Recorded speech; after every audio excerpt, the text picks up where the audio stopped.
আমি এবং আমার স্ত্রী শিক্ষা ক্যাডার সুপারিশপ্রাপ্ত। আমার আর বিসিএস দেবার তেমন ইচ্ছা নেই, কেননা অন্যান্য ক্যাডার দুজন একসাথে থাকা কঠিন। কিন্তু আমার পরিবার চায় আমি যেন অ্যাডমিন বা ফরেন ক্যাডারের জন্য ট্রাই করি। আমি কি ট্রাই করব? ভাই, এই জাতীয় বিষয়গুলো বিশেষ করে ব্যক্তিগতভাবে বসে আলাপ করলে ভালো হয়, আলেমদের সাথে একটু খোলামেলা আলাপ করলে ভালো হয়। কারণ পুরো জিনিসটা একটা ছোট্ট প্রশ্নের মধ্যে ক্লিয়ার হয় না। আসলে আপনার কাছে অপশনগুলো কি কি? মৌলিক কথা হলো, একান্ত নিরুপায় হলে একজন নারী তিনি জব করবেন, ব্যবসা বাণিজ্য করবেন। ইসলাম নারীদেরকে বলেছে রাজকন্যার মতো বাসায় বসে বসে তারা খাবে দাবে, শরীরে তাও দিবে আর সুখ শান্তি করবে। আর পুরুষদেরকে বলছে তোমরা বাইরে দৌড়াও, ঝগড়াঝাটি করা লাগলে করবা, গালি শোনা লাগলে শুনবা, মায়ের খাওয়া লাগলে খাবা, পিটান খাওয়া লাগলে খাবা, কাজ করতে গিয়ে জেলে যাওয়া লাগলে যাবা, হাত পা ভাঙা লাগলে ভাঙবা। কিন্তু মহিলাদেরকে বলছে তোমরা বাসা বসে বসে খাও, অকর্ণা ফি বইয়তি কন্যা। আর এই পুরুষ শাসিত সমাজ অধিকার দেওয়ার নাম করে আমাদের মেয়েদেরকে পাম্পটি দিয়ে রাস্তা বের করে দিচ্ছে। কি বলছে? বলে যে তোমরা রাস্তায় গেলে তোমরা স্বাবলম্বী হবা, নিজের কামাই হবে, নিজের পায়ে দাঁড়াবা। খুব ভালো কথা। পশ্চিমা দুনিয়াতে দেখেন, সারা পৃথিবীতে ম্যাচ সিস্টেম। হাজব্যান্ড ওয়াইফ দুজন চাকরি করে, দুজনে ইনকাম করে, একজনের সংসারে গ্যাস বিল দেয়, আরেকজন পানির বিল দেয়।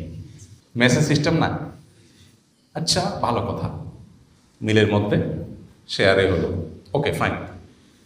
বাচ্চাটা কার গর্বে আসবে?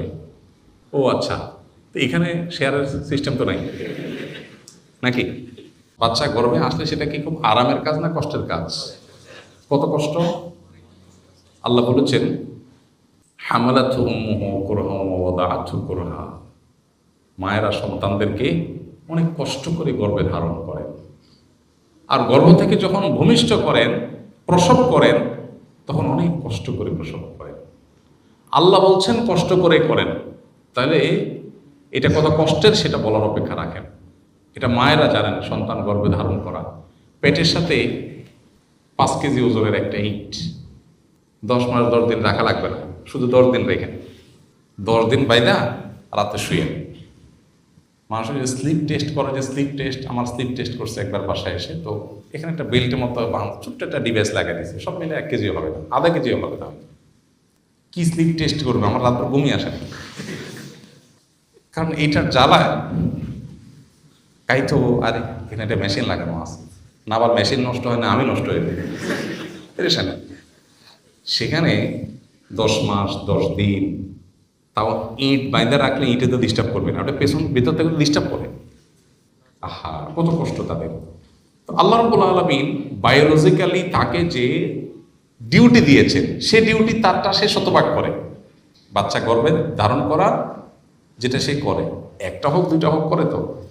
আচ্ছা, এরপরে প্রসবের পরে সন্তানের দুধের ব্যবস্থা, রিজিকের ব্যবস্থা আল্লাহ তাআলা মায়ের পক্ষে দিয়ে রেখেছে, সেটা সে 2 বছর ধরে করে কমপক্ষে। অনেকে যাদের ইসলামের প্রতি বিশ্বাস নাই, তাদের তার সময়সীমা মেনটেন নেই, বা কি কোরআন আমাদেরকে 2 বছরের কথা বলেছে। তাহলে 2 বছর আর এদিকে 1 বছর, 3 বছর। 3 বছর লাগাতার যে রিডিও একজন মহিলা করতে হয়, পুরুষের জীবনে কষ্ট বহুত আসতে পারে, এরকম অবধারিত কষ্টটাও নেই যে সারা জীবনে 3 বছর অবধারিত এরকম কষ্ট আছে পুরুষের জীবনে। কষ্ট হতে পারে, নাও হতে পারে, কম হতে পারে, বেশি হতে পারে, কিন্তু অবধারিত কষ্ট মহিলার জীবনে আছে, পুরুষের জীবনে নেই। তো এত কষ্ট যেটা আল্লাহ তাআলা বায়োলজিক্যালি তার উপরে চাপিয়েছেন, কেন আল্লাহ তাকে ঘরের মধ্যে থাকার জন্য বলেছেন?